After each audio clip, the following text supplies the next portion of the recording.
Hello student, मैं नागेंद्र कुमार अपने YouTube NG classes में आप लोगों का स्वागत करता हूं।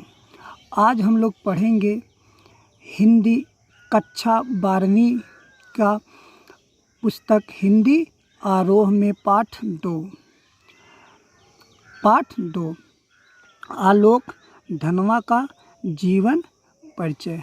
बायोग्राफी ऑफ आलोक धनवा। जीवन परिचय।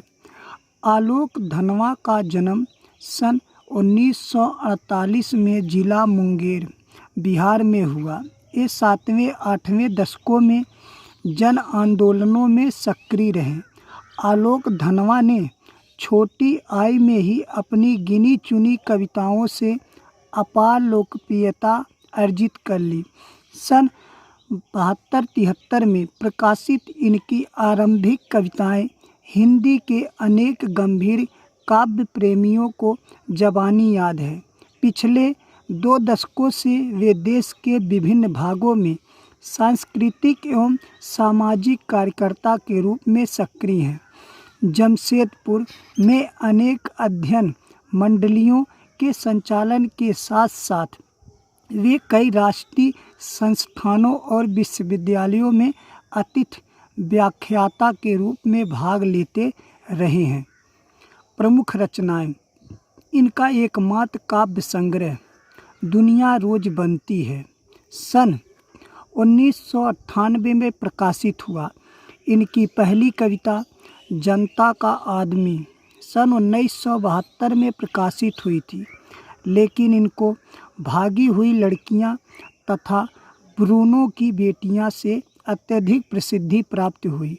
आलोक धनवा को राहुल सम्मान, बिहार राष्ट्र भाषा परिषद का साहित्य सम्मान तथा बनारसी प्रसाद भोजपुरी सम्मान प्राप्त हो चुका है।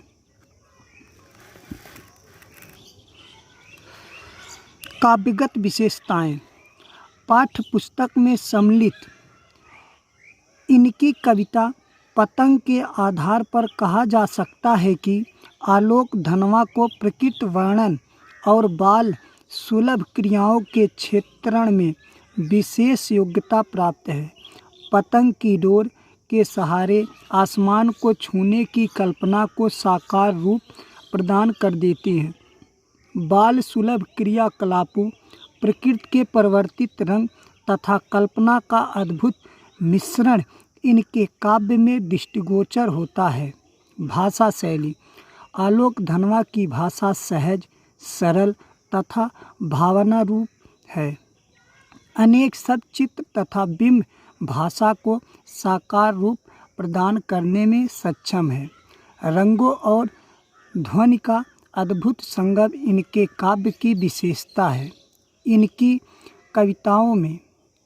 कविताओं में सामान्य शब्दावली के साथ साथ कुछ विलक्षण प्रयोग भी मिलते हैं, जैसे शरद का पुल को पार करके आना, चमकीले इशारों से आसमान को मुलायम बनाना, दिशाओं को मृदंग की तरह बजाना, बच्चों में उनके रोमांचित शरीर के द्वारा संगीत बजाना तथा धागे के सहारे बच्चों का पतंग के साथ उड़ना आदि। ये था आलोक धनवा का जीवन परिचय।